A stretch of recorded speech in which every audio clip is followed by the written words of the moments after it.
मित्रों नमस्कार, मैं GSL पांडे आज आपके लिए संस्कृत विषय में संधि लेकर आया हूं।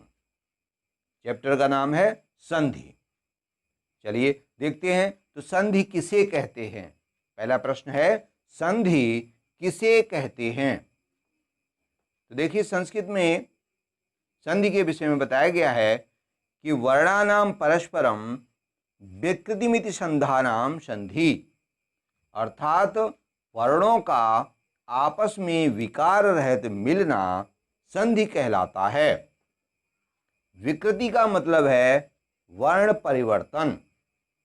इस प्रकार दो वर्णों के मेल से जो विकार या परिवर्तन उत्पन्न होता है उसे संधि कहते हैं। जैसे रमा प्लस ईस बराबर रमेश,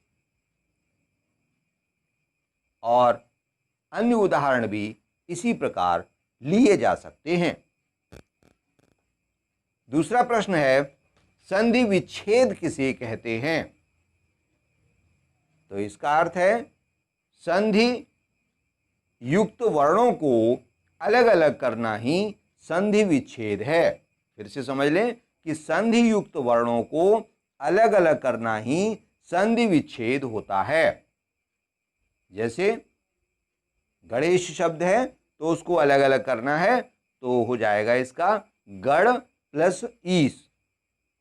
फिर से समझ लें, गणेश को संधि विच्छेद करना है तो इसका संधि विच्छेद होगा गण प्लस ईस। इसी प्रकार विद्यार्थी है, विद्यार्थी का संधि विच्छेद करना है तो विद्यार्थी बराबर होगा विद्या प्लस अर्थी। अगला प्रश्न है संधि कितने प्रकार की होती है। तो इसका उत्तर है संधि 3 प्रकार की होती हैं। कौन कौन सी 3 प्रकार की होती हैं? स्वर संधि, व्यंजन संधि और विसर्ग संधि। ठीक। अगला प्रश्न है स्वर संधि किसे कहते हैं। स्वर संधि के विषय में पूछा गया है। तो स्वर संधि देखते हैं किसे कहते हैं कि जब दो स्वरों के निकट आने से जो परिवर्तन होता है उसे स्वर संधि कहते हैं। अर्थात जो दो शब्द होते हैं दोनों शब्दों में स्वर ही आना चाहिए, प्लस के दोनों ओर स्वर होना चाहिए।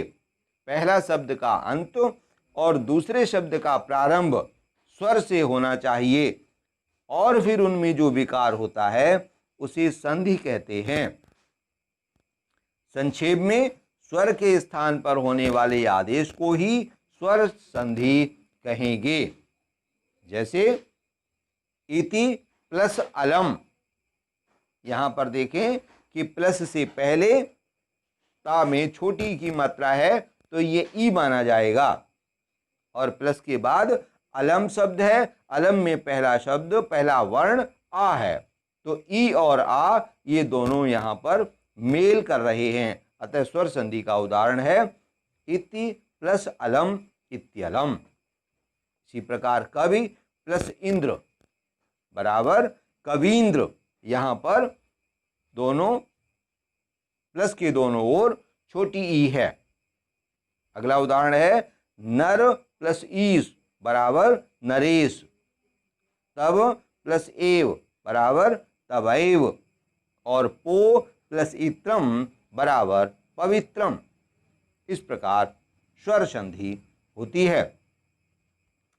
अगला प्रश्न है व्यंजन संधि किसे कहते हैं। तो इसका उत्तर है कि जब व्यंजन से व्यंजन का मेल होता है या व्यंजन से स्वर का मेल होता है वहां पर व्यंजन संधि होती है। इसको दूसरे शब्दों में हम समझ सकते हैं कि व्यंजन के बाद स्वर या व्यंजन वर्णों के आने पर जो विकार उत्पन्न होता है उसे व्यंजन संधि कहते हैं। जैसे वाक प्लस ईस बराबर वागीस। अगला उदाहरण है जगत प्लस ईस बराबर जगदीश। इसके बाद और उदाहरण देखते हैं तत्व प्लस लय यहाँ देखिए दोनों ओर व्यंजन है। तत्व प्लस लय बराबर तल्लय, सत्व प्लस जन बराबर सज्जन।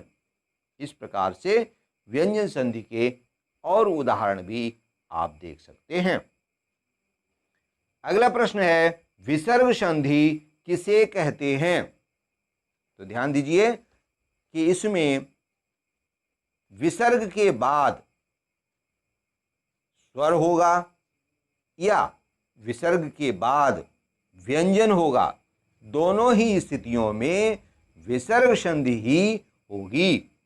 दूसरे शब्दों में हम कह सकते हैं कि जब विसर्ग के बाद कोई स्वर या व्यंजन वर्ण आए तो विसर्ग के स्थान पर जो विकार या परिवर्तन होगा वह विसर्ग संधि कही जाएगी। विसर्ग के बाद विसर्ग नहीं आएगा क्योंकि विसर्ग से किसी शब्द का प्रारंभ नहीं होता है। संक्षेप में हम कह सकते हैं कि विसर्ग के स्थान पर होने वाले आदेश को ही विसर्ग संधि कहेंगे। जैसे बालकः प्लस गच्छति बराबर बालको गच्छति, यहाँ पर विसर्ग के बाद व्यंजन आया है। अगला उदाहरण है नमः प्लस करोति बराबर नमस्करोति, यहाँ पर विसर्ग के बाद व्यंजन आया है। और अगला उदाहरण है अलिहि प्लस अयम, इसका बराबर हो जाएगा अलिर अयम, यहाँ पर विसर्ग के बाद स्वर आया है। तो हम कह सकते हैं कि यहाँ विसर्ग के बाद स्वर या व्यंजन आ रहा है, अतः विसर्ग संधि है। मित्रों, आज का वीडियो यहीं समाप्त करते हैं। कल एक इसी का दूसरा भाग, दूसरे भेद लेकर के मैं कल फिर से उपस्थित होऊंगा। जय हिंद।